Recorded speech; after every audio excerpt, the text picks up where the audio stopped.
आप सभी का स्वागत है आपके अपना यूट्यूब चैनल मुस्कान स्टडी पॉइंट में। आज की इस वीडियो में हम लोग क्लास 10वीं के पूरे 100 प्रश्नों का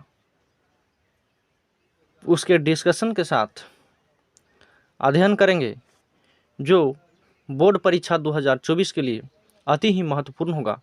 तो चलिए प्रश्न की ओर बढ़ते हैं। कहता है, पहला प्रश्न कहता है, the rise and fall of the Hindu women किसकी रचना है? The rise and fall of the Hindu women किसकी रचना है? तो यह जो है भीमराव अंबेडकर के द्वारा लिखा गया है। भीमराव अंबेडकर के द्वारा लिखा गया है। भीमराव अंबेडकर का जन्म 14 अप्रैल 1891 ईस्वी में महू मध्य प्रदेश में एक दलित परिवार में हुआ था।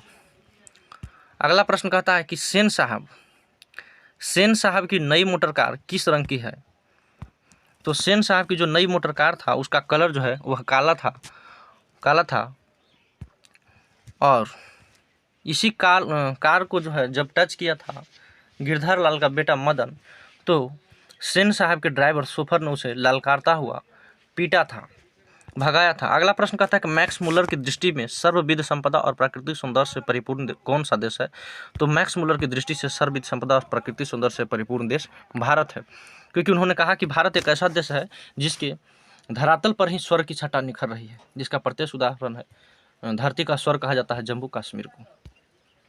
अगला प्रश्न कहता है कि मनुष्य में जो घृणा है, जो अनायास बिना सिखाए आ जाती है, वह पशुवत्व का घोतक है, और अपने को संयत रखना, दूसरे के मनोभावों का आदर करना मनुष्य का स्वधर्म है। यह पंक्ति किस शीर्षक पाठ की है? तो यह पंक्ति जो है नाखून क्यों बढ़ते हैं,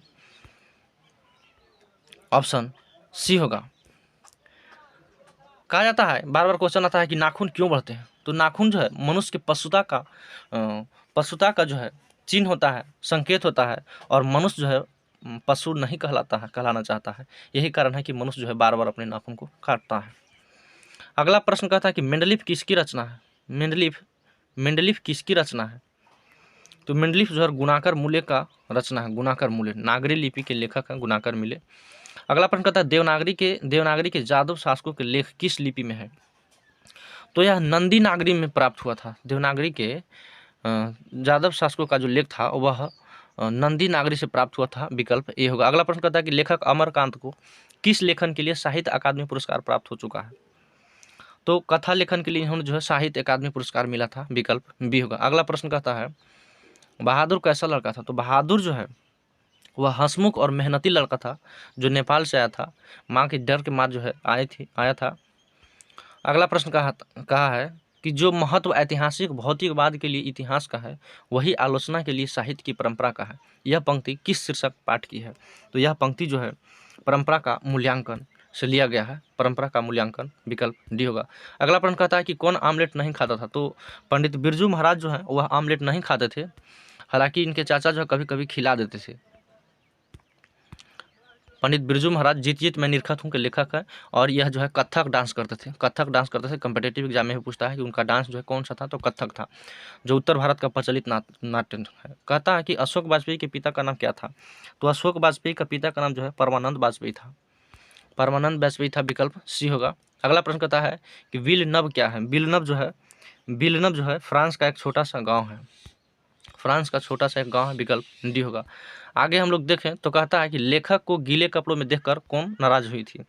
तो लेखक को गीले कपड़ों में देखकर कौन नाराज हुई थी? तो यहाँ पे जो है विकल्प जो होगा वह दीदी होगा। दीदी जो है नाराज हो गई थी लेखक को गीले कपड़ों में देख। आगे हम लोग देखते हैं लेखक यतीन्द्र मिश्र का जन्म कब हुआ था? तो यतीन्द्र मिश्र का जन्म जो 1977 ईस्वी में हुआ था। 1977 ईस्वी में हुआ था, विकल्प सी होगा। अगला प्रश्न कहता है कि जीवन के आरंभिक दिनों में बिस्मिल्लाह खां को संगीत के प्रति आसक्ति कैसे हुई थी? तो रसूलन बाई और बतुलन बाई के संगीत से, विकल्प डी होगा। अगला प्रश्न हम लोग देखें तो कहता है काशी किसकी पाठशाला है? तो काशी जो है संस्कृति की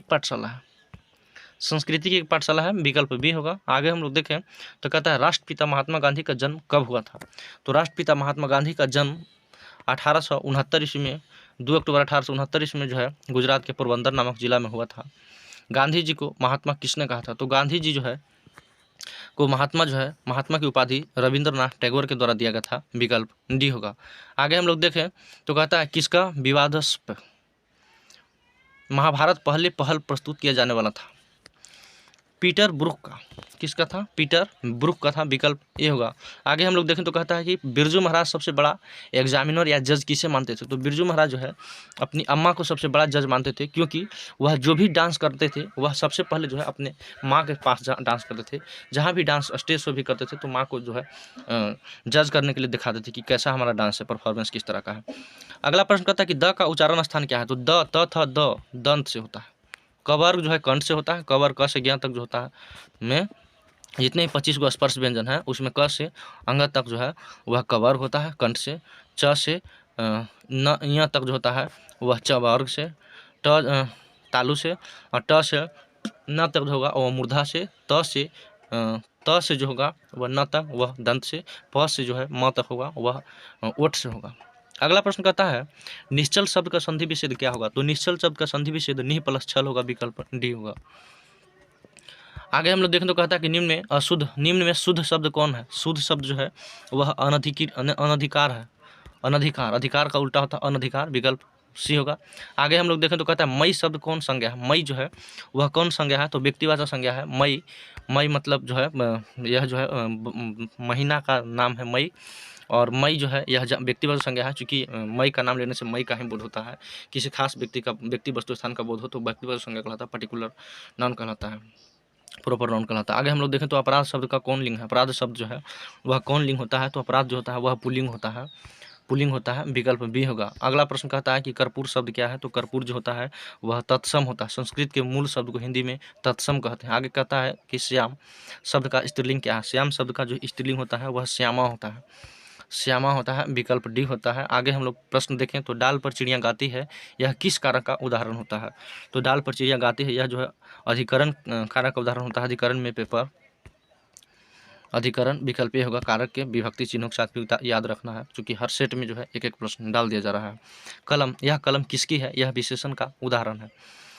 कौन सा विशेषण होता है? तो कलम कहने का मतलब होता है सर्वनामिक विशेषण। संज्ञा और सर्वनाम के जिस रूप से वाक्य के अन्य शब्दों के साथ संबंध स्थापित होता है उसे सर्वनामिक विशेषण कहते हैं। सर्वनाम के 4 भेद होते हैं, गुणवाचक, परिमाणवाचक, संख्यावाचक और सर्वनामिक विशेषण। मैंने खाना खा लिया है किस काल का उदाहरण है? मैंने खाना खा लिया है जो है मैंने खाना खा लिया है वर्तमान काल का उदाहरण होता है, प्रेजेंट टेंस का उदाहरण होता है। अगला प्रश्न कहता है पुष्प शब्द है, पुष्प क्या होता है? तो पुष्प जो होता है वह तत्सम होता है। संस्कृत के मूल शब्द को हिंदी में तत्सम कहते हैं और इसके बिगड़े हुए रूप को तद्भव कहते हैं। अगला प्रश्न हम लोग देखें तो कहता है ऐसे शब्द जो यौगिक तो होते हैं पर अर्थ के विचार से अपने समान अर्थ को छोड़ किसी परंपरा से विशेष अर्थ के परिचायक हैं कहलाते हैं। तो इसका जो सही उत्तर होगा वह यगरूर कहलाएगा, यगरूर कहलाएगा। जैसे लंबा है उदर जिसका, अर्थात गणेश, यह जो है यगरूर होता है। अपना अर्थ समान अर्थ छोड़कर विशेष अर्थ प्रकट करता है। अगला चंद्रशेखर पर जिसके, चंद्रशेखर शिव को कहा जाता है। अगला प्रश्न कहता है कि पराजय शब्द में उपसर्ग होता है। तो पराजय में कौन सा उपसर्ग होता है? हम लोग देखें कि पराजय में जो है कौन सा उपसर्ग होता है? तो परा जो है उपसर्ग होता है। पराजय में उपसर्ग कहने का मतलब वह शब्दांश जो किसी शब्द के पहले लगकर उसका अर्थ बदल दे, उपसर्ग कहलाता है, और पीछे लगकर उसका अर्थ बदल दे तो प्रत्यय कहलाता है। त्यागी शब्द में प्रत्यय क्या है? तो त्यागी में जो प्रत्यय होगा वह ई होगा, विकल्प ए होगा, ई। अगला प्रश्न कहता है कि चाचा शब्द का विशेषण क्या है? तो चाचा शब्द का विशेषण जो वह चचेरा होगा, चचेरा, विकल्प बी होगा। अगला प्रश्न कहता है कि शूलपानी शब्द कौन समास होता है? शूलपानी शब्द जो है वह बहुब्रीहि समास होता है, बहुब्रीहि समास होता है। आगे हम लोग देखें तो कहता है कि निम्न में शुद्ध वाक्य कौन है? निम्न में जो है शुद्ध वाक्य कौन है? तो राम ने पुस्तक खरीदी, शुद्ध वाक्य है, 37 का सी होगा, शुद्ध वाक्य है, राम ने पुस्तक खरीदी। अगला प्रश्न कहता है कि द्रव्यवाचक संज्ञा का उदाहरण होता है।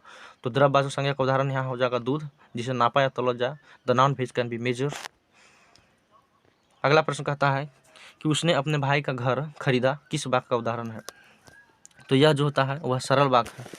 कौन सा वाक्य है? सरल वाक्य है, यह सरल वाक्य है, विकल्प ए सिंपल सेंटेंस है। अगला प्रश्न कहता है कि सजीव शब्द का विलोम क्या होता है? तो सजीव जो चलता है, फिरता है, अपने बांस को बढ़ाता है, प्रजनन करता है, सजीव कहलाता है। जो इसका उल्टा होता है वह निर्जीव कहलाता है, विकल्प बी होगा। अगला प्रश्न कहता है, अगला प्रश्न हम लोग देखें तो कहता है कि जपूजी किसकी रचना है? जपूजी जो है वह किसकी रचना है? तो यह गुरु नानक की है, और सिख धर्म के जो है प्रवर्तक है गुरु नानक, संस्थापक थे। अगला प्रश्न कहता है कि जटा मुकुट तन भस्म लगाई, वसन छोड़ी तन नगन भया, किस कविता की पंक्ति है? तो यह जो है राम नाम बिनु बिरथे जगी जन्म का पंक्ति है, विकल्प सी होगा। अगला प्रश्न हम लोग देखें तो कहता है रसखान रचित प्रेम वाटिका।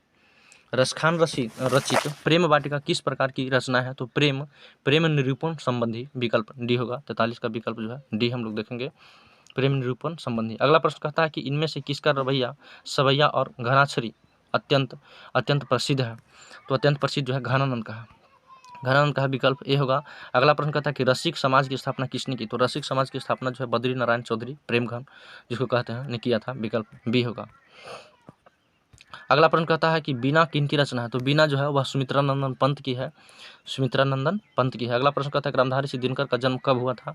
तो रामधारी सिंह दिनकर का जन्म जो है 23 सितंबर 1908 ईस्वी को हुआ था, 23 सितंबर 1908 ईस्वी को हुआ था। अगला प्रश्न कहता है कि अपने सामने शीर्षक काव्य संग्रह किनकी रचना है? तो कुंवर नारायण की है, जो एक वृक्ष की हत्या के लेखक, शीर्षक पाठ कविता का लेखक है, कहानी के लेखक है, सॉरी। बूढ़ा चौकीदार वृक्ष कहाँ मिलता था? बूढ़ा चौकीदार जो है, बूढ़ा चौकीदार वृक्ष कहाँ मिलता था? वृक्ष कहाँ मिलता था? घर के दरवाजे पर, घर के दरवाजे पर वृक्ष मिलता था, विकल्प बी होगा, घर के दरवाजे पर मिलता था। अगला प्रश्न कहता है कि तुर्की के महाकवि नाजिम हिकमत की कविताओं का अनुवाद वीरेंद्र डंगवाल ने किस रूप में किया था?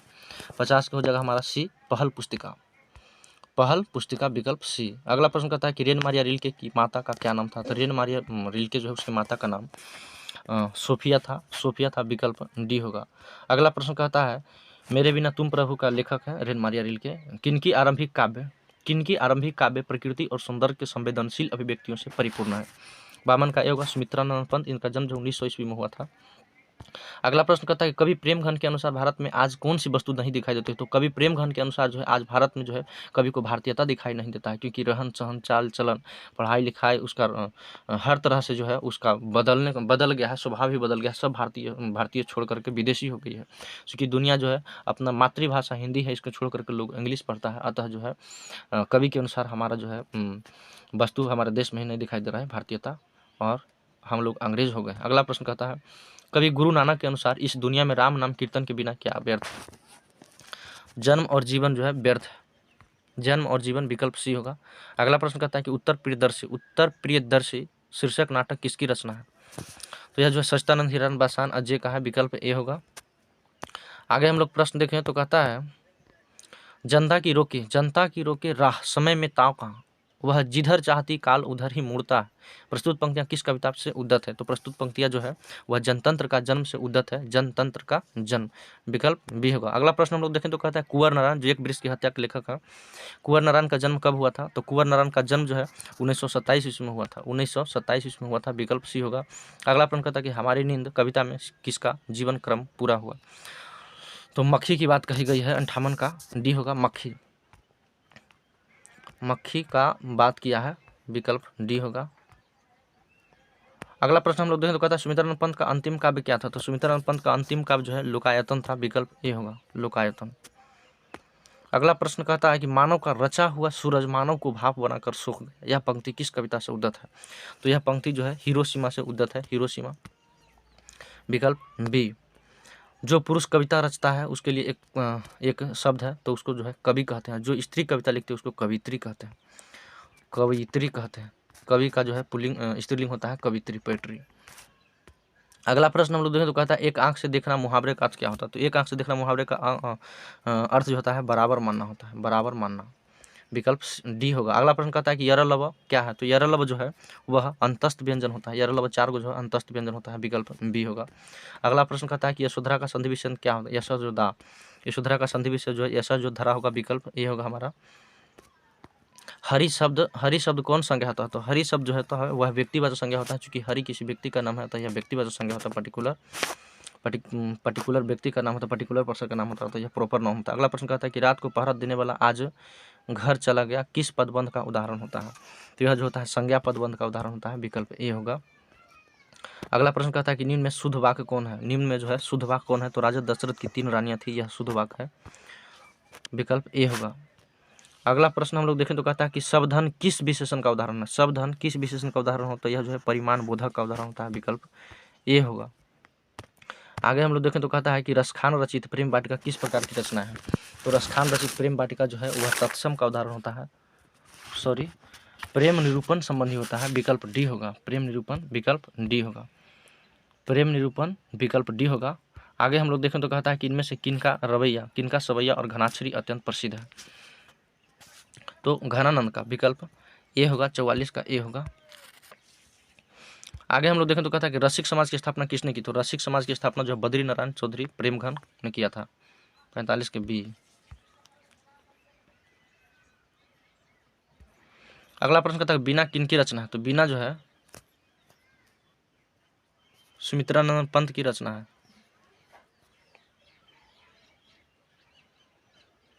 तो हो गया है। आगे हम लोग 69 क्वेश्चन है ना, 69 क्वेश्चन देखते हैं। Sorry 69 sorry. गोमेल शब्द है, गोमेल शब्द क्या है? तो यह जो है एक तत्सम है। गोमेल शब्द क्या है? एक तत्सम है, विकल्प बी होगा। अगला प्रश्न कहता है उपकार शब्द में उपसर्ग क्या है? तो उपकार में जो है उपसर्ग है वह उप होगा, विकल्प डी। वह शब्दांश जो कि शब्द के पहले लगकर उसका अर्थ बदल देता है उपसर्ग कहलाता है, वही पीछे लगकर अर्थ बदल दे तो उसको प्रत्यय कहते हैं। अगला प्रश्न कहता है कि शब्दांश कितने प्रकार का? तो शब्दांश जो है वह 2 प्रकार का होता है, विकल्प ए होगा।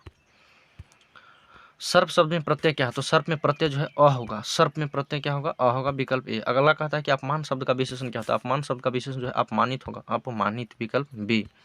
अगला प्रश्न कहता है सभापति शब्द में कौन सा समास होता है? सभापति शब्द में जो है तत्पुरुष समास होता है, तत्पुरुष समास होता है, विकल्प सी। नाली में बहता हुआ पानी किस पदबंध का उदाहरण होता है? नाली में बहता हुआ पानी विशेषण पदबंध का उदाहरण होता है, विकल्प बी। अगला प्रश्न कहता है कि जो छात्र परिश्रम करेंगे उन्हें सफलता अवश्य मिलेगी, रचना की दृष्टि से किस प्रकार का वाक्य है? तो यह जो है मिश्र वाक्य, यह मिश्र वाक्य है।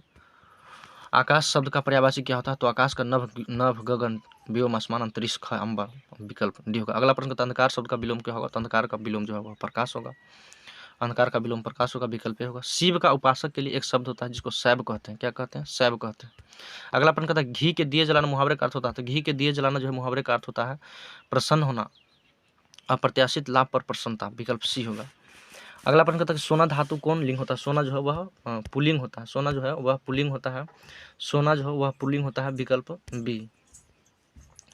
अगला प्रश्न कहता है कि घड़ी शब्द कौन संज्ञा है? घड़ी जो है वह जातिवाचक संज्ञा है, घड़ी जातिवाचक संज्ञा है क्योंकि एक घड़ी का नाम लेने से दुनिया में जितने भी घड़ी हैं वो सभी का बोध हो जा रहा है, अतः यह कॉमन होना है।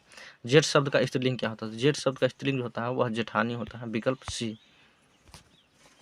अगला प्रश्न कहता है कि बखूबी शब्द में कौन सा समास होता है? तो बखूबी शब्द में जो है अव्ययीभाव समास होता है, अव्ययीभाव समास का पूर्व पद प्रधान होता है। अगला प्रश्न कहता है कि रमेश आ रहा होगा किस काल का उदाहरण होता है? तो यह जो है भविष्यत काल का उदाहरण होगा, भविष्यत काल का उदाहरण होगा, विकल्प बी। मंगामा को किससे विवाद था? तो मंगामा को जो है बहू से विवाद था। अगला प्रश्न कहता है किस चिंता से लक्ष्मी को नींद नहीं आ रही थी? तो लक्ष्मी को नींद नहीं आ रही थी क्योंकि उसके एरिया में जो है बाढ़ आया हुआ था, विकल्प डी होगा। इसके पति का नाम लक्ष्मण था जो कलकत्ता में प्राइवेट नौकरी, निजी नौकरी करने का काम करता था। इसके बड़े बेटा का नाम अच्युत था। सात कोड़ी होता का जन्म कब हुआ था? तो सात कोड़ी होता का जन्म जो है 1929 ईस्वी में हुआ था, 1929 ईस्वी में हुआ था, विकल्प सी। माँ के दोनों पुत्र पढ़ लिख कर कहाँ काम में लगे हुए थे? तो माँ के जो है दोनों पुत्र पढ़ लिख कर जो है शहर में काम में लगे हुए थे, शहर में काम लगे हुए थे, विकल्प डी होगा। अगला प्रश्न कहता है मंगू कितने वर्ष की थी? तो मंगू जो है, मंगू और पपाती दोनों जो है 12 वर्ष की थी। मंगू जन्म से ही पागल थी। मदुरै पंडित लोगों की दूसरी राजधानी है, यह कहाँ लिखा हुआ है? यह जो है कार्डवेल में लिखा हुआ है, कार्डवेल के तुलनात्मक व्याकरण में लिखा हुआ है, विकल्प बी होगा। अगला प्रश्न कहता है कि बली अमाल की लड़की क्या नाम थी? तो बली अमाल का जो लड़की थी उसको पपाती नाम था, बली अमाल का जो लड़की थी उसको पपाती नाम थी, और उसे जो है मेंजाइटिस हो गया था जिसको शहर लाया गया था दिखाने के लिए, लेकिन बड़े डॉक्टर के कहने के बावजूद ही इसे जो है अस्पताल में भर्ती नहीं कराया जाता है। इससे पता चलता है कि जो सरकारी कर्मचारी होते हैं उनके जो है अपने कर्तव्य के प्रति उदासीनता नहीं होती है, उदासीन होते हैं। अगला प्रश्न कहता है सीता का क्या देखकर रुआसी हो गई? तो काला ओढ़ना देखकर रुआसी आ गई, विकल्प डी होगा, विकल्प डी होगा। अगला प्रश्न हम लोग देखें तो कहता है कि नारायण की पत्नी का नाम क्या था? तो नारायण की जो पत्नी थी उसका नाम भवरी था, भवरी था। अगला प्रश्न कहता है कि हेड नर्स का नाम क्या था? तो हेड नर्स का जो नाम था वह मिरांडा था, मिरांडा था, विकल्प बी होगा।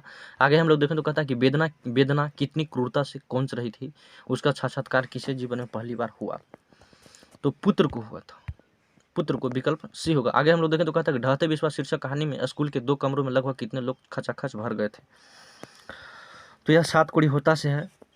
लक्ष्मी इसके जो है मुख्य पात्र है, और इसमें जो है जब वर्षा अत्यधिक होने के कारण बांध जो है टूट जाता है और गांव में पानी आने लगता है, जिसके कारण गांव के जो लगभग लोग हैं वह भागते भागते जो है स्कूल में चला जाता है। स्कूल ऊंचा पर था, तो यहाँ जो है 200 के करीब जो है लोग भरा हुआ था, 200 के करीब, विकल्प डी होगा। अगला प्रश्न कहता है कि श्रीनिवास किसके साहित्यकार हैं। तो श्रीनिवास जो है कन्नड़ के साहित्यकार हैं, कन्नड़। श्रीनिवास किसके साहित्यकार हैं, कन्नड़ के साहित्यकार हैं। अच्युत किसका बेटा था। तो अच्युत जो है वह लक्ष्मी का बेटा था, लक्ष्मी का बेटा था। आज का वीडियो यहीं पे समाप्त करते हैं और पुनः मिलते हैं अगले वीडियो में। Thank you so much to all of you.